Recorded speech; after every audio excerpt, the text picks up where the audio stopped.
नमस्कार दोस्तों, मेरा नाम रोहित भारद्वाज और मैं फिर आपके सामने एक वीडियो लेकर आया हूं और एक ऐसे व्यक्ति के बारे में हम आज बात करेंगे जिन्होंने उस समय में देश को खड़ा किया जिस समय में 1857 की क्रांति हार गए थे और एक देश एक मृत्यु हो गया था, कोई खड़ा होने की हिम्मत नहीं कर पाता।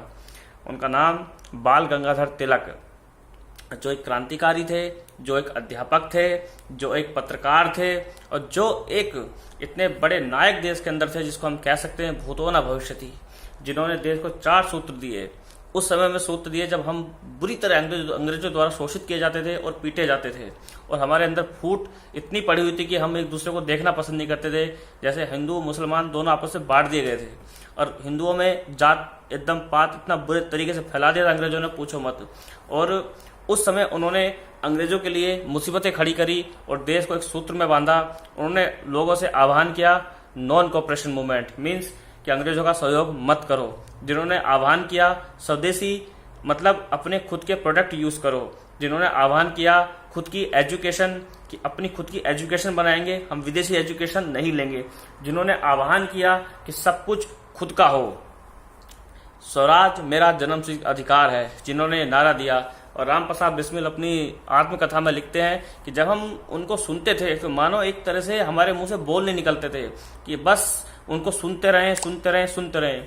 उस समय देश 4 भागों में बटा हुआ था जिसे हम प्रेसिडेंसी बोलते थे, बम्बई प्रेसिडेंसी, कलकत्ता प्रेसिडेंसी, अपना मद्रास प्रेसिडेंसी और जितना ये उत्तर प्रदेश दिल्ली सारा एरिया उत्तर भारत के अंदर आता था। वो मात्र एक ऐसे व्यक्ति थे जो पूरे हिंदुस्तान का भ्रमण किया जिन्होंने और पूरे देश को एक सूत्र में बांधा। देश के अंदर रोल एक्ट लगाया अंग्रेजों ने कि जिसके अंदर क्या था कि 4 लोग एक जगह खड़े होके बात नहीं कर सकते थे। तो उन्होंने क्या रिसर्च की कि देश को किस तरह से जोड़ा जाए, तो उन्होंने गणेश पूजा शुरू की और पूरे देश को एक सूत्र में बांध दिया उन्होंने। और उसी के देखा देख फिर बंगाल के अंदर दुर्गा पूजा की स्टार्टिंग हुई और उनसे फिर प्रभावित होकर यहाँ से आपके बाल लाल पाल का गठन हुआ। बिपिन चंद्र पॉल, बाल गंगाधर तिलक और आपके लाला लाजपत राय पंजाब से, ये तीनों एक जगह आ गए। और यही वो व्यक्ति थे जिन्होंने डेक्कन यूनिवर्सिटी का एकदम यूनिवर्सिटी बनाई, डेक्कन सोसाइटी बनाई, जिसके अंदर क्या था कि अपनी खुद की एजुकेशन हो और हजारों स्कूल खुलवाए उन्होंने देश के अंदर। वही एक व्यक्ति थे जिन्होंने गणेश पूजा करवा के दलितों को, पिछड़ों को, जितने भी लोग थे सबको एक सूत्र में बांध दिया।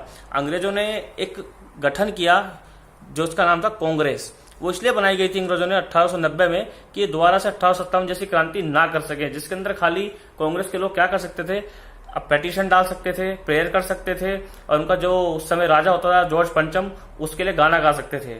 सिर्फ इतना ही हो सकता था, बाकी कुछ नहीं हो सकता। जिसके अंदर ये साल में एक बार मीटिंग होती थी जिसमें लखनऊ पैक्ट आता है, आपका बम्बई पैक्ट आता है, कलकत्ता सेशन आता है उसके अंदर। तो कांग्रेस 2 भागों में बट गया था उस समय, नरम दल और गरम दल। ये गरम दल के नेता थे क्योंकि ये आग उगलते थे। ये कहते थे कि ये एकदम भीख मांगने जैसा पेटिशन डालना, ये हमारी बात तो सुनते नहीं है, साल में एक बार मीटिंग होती है और ये सुन के उस पेटिशन को कूड़े में डाल देते हैं। तो उन्होंने अपना एक अलग से संगठन, उन्होंने संगठन का नाम नहीं बदला, लेकिन लोग 2 भाग में बट गए जो गरम दल के नेता कहलाए। उन गरम दल के नेताओं ने वो जोश भरा देश के अंदर, वो सोसाइटी कर दी। आप बिलीव नहीं करोगे, जब एक उदाहरण देता हूं आपको कि कितना प्रभाव था इनका नॉन कोऑपरेशन मूवमेंट का, कि जिन्होंने कलकत्ता के अंदर क्या हुआ कि एक वैश्या के घर एक आदमी दारू पीने चला गया, अंग्रेजी दारू लेकर। तो वैश्या बोले कि तुम दारू पियो कोई दिक्कत नहीं है, लेकिन देसी पियो। इतना प्रभाव था। वो जब नहीं माना तो उसको पीटते हुए उनके अरविंदो के पास ले गए और बोले कि देखो ये शराब पीता है, वो भी इंग्लिश शराब पीता है। तो इतना प्रभाव पड़ गया था लोगों के अंदर उनकी, तो लोगों ने इतना बहिष्कार किया। वही एक व्यक्ति थे जिन्होंने एओयूम बनाया। एओयूम की अध्यक्षता में उन्होंने अपना एक इंडियन सोसाइटी बनाई, होम रूल लीग जिसका नाम था। और उस लीग के अंदर क्या था कि लोग एकदम चंदा इकट्ठा किया देश के लिए और उन्होंने 1 करोड़ लोग देश के लिए खड़े करे जो क्रांति गए थे। गांधी जी ने इन्हीं के 4 सूत्र फॉलो किए थे 1920 से, जिसको हम नॉन कोऑपरेशन मूवमेंट कहते हैं, नमक आंदोलन कहते हैं। ये सब इन्हीं से प्रभावित करके गांधी जी ने आगे बढ़ाया था प्रोग्राम को। गांधी जी का अपना कोई प्रोग्राम नहीं था, तो ये सब इन्हीं की देन थी। और ऐसे व्यक्ति को हमने भुला दिया, ऐसे व्यक्ति को हमने पीछे कर दिया और ऐसे व्यक्ति के बारे में देश जानता नहीं है। ये बड़े दुख की बात है। और यही वो व्यक्ति थे जिनका आज पूरे वर्ल्ड में नाम नहीं है और जिन्होंने कहा था खड़े होकर कि स्वराज मेरा जन्मसिद्ध अधिकार है और मैं इसे लेकर रहूंगा, और उन्होंने लेके दिखा दिया था। जो 20 साल का युग था लगा के आपका 1900 से लेकर 1920 तक का, इसको तिलक युग कहा जाता है कि ये पूरा तिलक का ही युग था, एक मतलब भूतोरा भविष्यति जिसको हम कह सकते हैं।